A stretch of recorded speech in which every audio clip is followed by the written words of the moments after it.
আচ্ছা, আমরা যে বাড়ি বা জায়গায় থাকি সেখানে কি এমন কোনো শক্তি থাকতে পারে যা আমরা দেখতে পাই না? আজকের এই আলোচনায় আমরা ঠিক তেমনই এক ব্যক্তিগত গা ছমছমে অভিজ্ঞতার গভীরে যাব, যা হয়তো এই মহাবিশ্বেরই এক অজানা নিয়মকে আমাদের সামনে তুলে ধরবে। চল খেলে খুবই সাধারণ একটা ডাক, তাই না? কিন্তু এই দুটো শব্দের পেছনেই লুকিয়ে আছে দশকের পর দশক ধরে চলা একটা গল্প, একটা কাহিনী যার শৈশবের বন্ধুত্ব আর এক ব্যাখ্যাতীত ভৌতিক উপস্থিতিকে এক সুতোয় বেঁধে ফেলেছে। চলুন তাহলে একদম গোড়া থেকে শুরু করা যাক। এই গল্পের মূলে আছে অতনু নামের এক ছোট্ট ছেলে আর তার প্রাণের বন্ধু শেরু। অতনু আর শেরু মানে যাকে বলে হরিহর আত্মা, দুটো বাড়ি পরেই থাকত ওরা। ওদের বন্ধুত্বটা ছিল খুব গভীর, আর ওদের খেলার জায়গা শেরুর একতলা বাড়ির ছাদ। ওখানেই চলত ওদের ক্রিকেট খেলা, ওদের নিজেদের জগৎ। কিন্তু একদিন খেলতে গিয়েই ঘটে গেল এক সাংঘাতিক দুর্ঘটনা।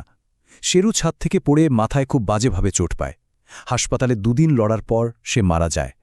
আর ঠিক তার শেষ যাত্রার সময়ে শোকে পাথর হয়ে যাওয়া অতনু এমন কিছু একটা দেখল যা এক কথায় অসম্ভব। ভাবুন একবার, শেরুর মরদেহ নিয়ে সবাই রাস্তা দিয়ে যাচ্ছে, আর অতনু জানালা দিয়ে তাকিয়ে দেখছে কি? দেখছে শেরু দাঁড়িয়ে আছে চুপচাপ, পুরো মিছিলটার দিকে তাকিয়ে। বিশ্বাস করা যায়? ব্যাপারটা এখানেই থামেনি। কিছুদিন পর অতনু কেমন যেন একটা ঘোরের মধ্যে দেখতে পেল শেরু ওকে নিচে ডাকছে। আর যখন ঘোরটা ভাঙল, কি দেখল জানেন? ওর হাতে একটা ক্যাম্বিস ক্রিকেট বল। যে বলটা কেনার মতো টাকা পয়সা ওর কোনো দিনই ছিল না।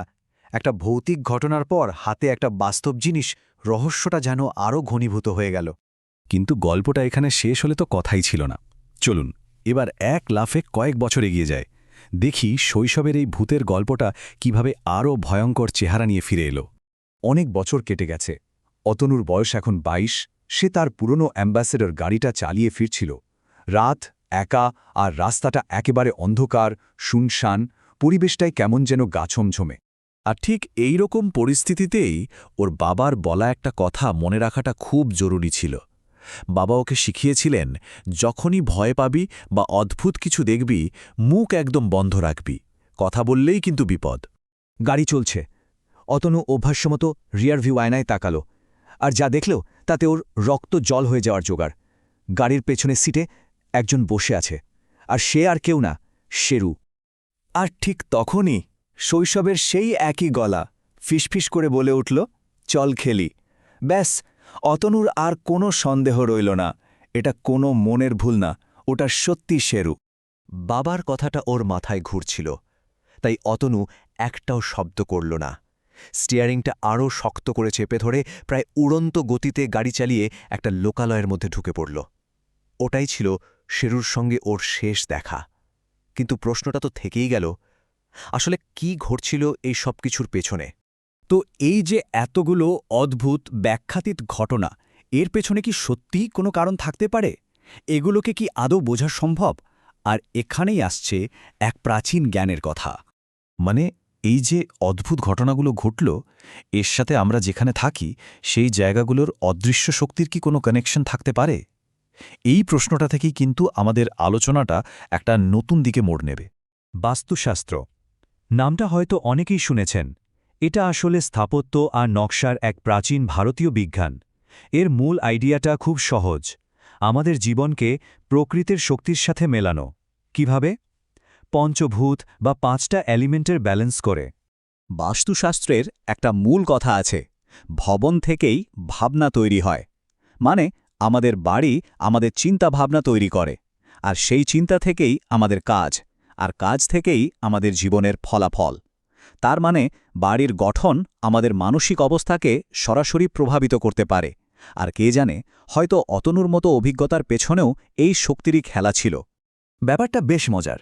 বাস্তুশাস্ত্র অনুযায়ী প্রত্যেকটা দিকে নিজস্ব একটা শক্তি বা এলিমেন্ট আছে। যেমন ধরুন, উত্তর দিকটা হলো জলতত্ত্বের, আর দক্ষিণ পূর্ব দিকটা অগ্নিতত্ত্বের। এবার ভাবুন তো, আগুন আর জল কি একসাথে থাকতে পারে? পারে না। জল আগুনকে নিভিয়ে দেয়। তো এখন যদি আপনি আগুনের জায়গায় মানে দক্ষিণ পূর্বে জলের কোনো জিনিস বা নীল রং ব্যবহার করেন, তাহলে কি হবে? ওই জায়গার শক্তিটা দুর্বল হয়ে পড়বে, ভারসাম্যটাই নষ্ট হয়ে যাবে। চলুন এবার আর একটা সত্যিকারের ঘটনা দেখা যাক, এটা দেখলে আরও পরিষ্কার হয়ে যাবে যে এই নিয়মগুলো কতটা শক্তিশালী হতে পারে, বিশেষ করে যখন বাইরে থেকে কোনো একটা জিনিস বাড়িতে নেগেটিভ এনার্জি নিয়ে আসে। গল্পটা এক নবদম্পতির। মহিলাটি শখ করে একটা খুব সুন্দর পুরনো আয়না কিনে আনলেন আর সেটাকে একটা গেস্ট রুমে টাঙিয়ে দিলেন।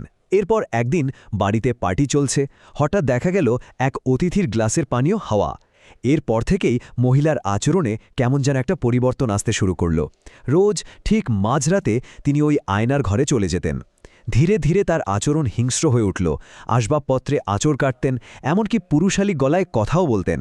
শেষে একজন বাস্তু বিশেষজ্ঞকে ডাকা হলো আর তিনি দেখেই বলে দিলেন এই সব কিছুর মূলে আছে ওই আয়নাটা। আর বিশ্বাস করুন, যে মুহূর্তে আয়নাটা বাড়ি থেকে সরানো হলো, মহিলা আবার আগের মতো একদম স্বাভাবিক হয়ে গেলেন।